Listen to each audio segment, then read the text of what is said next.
Bonjour Isabelle Coron. Bonjour. Votre avis alors sur la question, les vacances de février, c'est morne pleine en Côte d'Or ou bien quand même il y a quelques touristes ? Alors, c'est pas morne pleine, bien évidemment que non. Les vacances de février sont traditionnellement les vacances d'hiver, les vacances effectivement du départ pour le ski. On est quand même sur une période qui concentre 3 semaines en février et 1 semaine en mars, donc c'est assez étalé.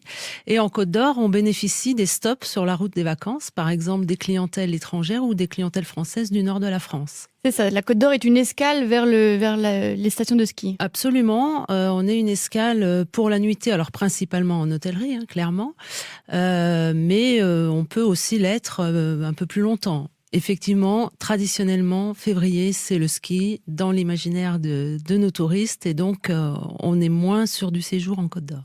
Et qu'est-ce qu'il y a à faire malgré tout en Côte d'Or ? On imagine qu'il y a quand même des propositions. Alors oui, bien sûr, il y a toujours plein de choses à faire en Côte d'Or. On a des propositions sur l'axe Dijon-Beaune traditionnellement, puisqu'on a une grande concentration de tourisme sur cette zone-là.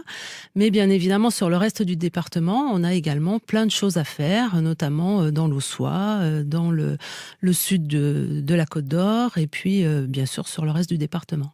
Et donc ces gens qui font escale chez nous sur la route des vacances prennent ce temps-là peut-être de faire quelques visites en Côte d'Or ?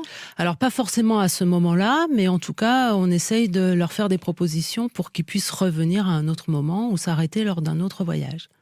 Et comment est-ce que les professionnels du tourisme du coup s'adaptent à cette période un peu plus calme, vous venez de le dire ? Alors, c'est vrai qu'on n'est pas traditionnellement dans la pleine saison en Côte d'Or, puisqu'on démarre plutôt autour de Pâques. C'est là le démarrage un peu plus officiel, on va dire, même s'il n'y a pas de moment officiel. Mais en tout cas, les sites et monuments sont pour la plupart ouverts. Et proposent des expositions qui sont d'ailleurs les nouveautés de l'année et qu'il est tout à fait intéressant d'aller découvrir à ce moment-là. 7h56 bientôt, Faustine Moïran reçoit la directrice adjointe de Côte d'Or Tourisme. Aujourd'hui, donc, il s'agit d'Isabelle Coron. Et les étrangers, dans tout ça, vous avez dit en Côte d'Or, pendant les vacances de février, il y a beaucoup de familles qui partent au ski. Aucun étranger en Côte d'Or pendant ces vacances d'hiver ? Ah si, bien sûr, il y a des étrangers tout au long de l'année en Côte d'Or qui viennent soit en court séjour, mais qui s'arrêtent aussi dans le cadre de ces vacances. On est à peu près sur 50 000 nuitées en hôtellerie d'étrangers. Évidemment, c'est pas la période la plus propice pour l'accueil de ces étrangers, mais on a quand même du monde, bien sûr. Est-ce que ça permet de compenser du coup quand même l'absence de touristes français qui sont sur les pistes de ski ? Alors ça compense pas entièrement, bien évidemment que non, mais en tout cas on peut pas dire non plus qu'il n'y a pas de touristes français en Côte d'Or à cette période de l'année, puisqu'on en a à peu près quand même 100 000 en hôtellerie, et on a bien sûr tous les gens qui viennent dans la famille, chez des amis, et qui restent en séjour dans ces foyers-là et qui visitent également.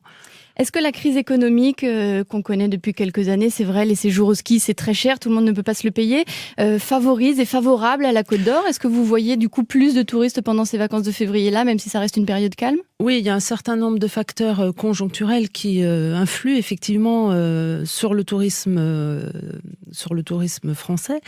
Et donc, les gens ne partent pas nécessairement au ski pour des raisons économiques ou à l'étranger ou en vacances plus loin et du coup peuvent venir sur des destinations comme les nôtres. Est-ce que les professionnels s'adaptent à ça ? On disait tout à l'heure, est-ce qu'ils s'adaptent à cette période plus calme ? Est-ce que du coup, c'est des moments où on baisse les prix, on fait des petits efforts ? Alors, il y a des tarifs basse saison dans la plupart des hébergements, en effet. Après, je dirais que la proposition culturelle, par exemple, est la même que sur d'autres périodes de l'année.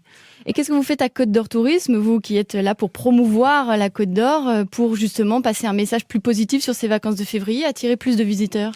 Alors nous, à travers nos réseaux sociaux, par exemple, on met un certain nombre de propositions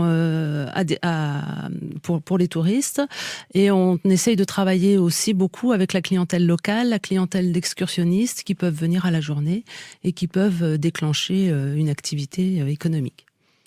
Les 30 dernières secondes de l'interview, Isabelle Coron, je vous demande de répondre uniquement par oui ou par non pour synthétiser et résumer un petit peu tout ça. En février, il y a très peu de touristes en Côte d'Or, oui ou non ? Non. Non, pas quand même. Pour les vacances d'hiver, il n'y a pas grand-chose à faire de toute façon dans le département, oui ou non ? Non. Non plus. Et la Côte d'Or, les touristes ne font qu'y passer sur la route, donc oui ou non ? Non. Non plus, c'est que des noms. Merci beaucoup.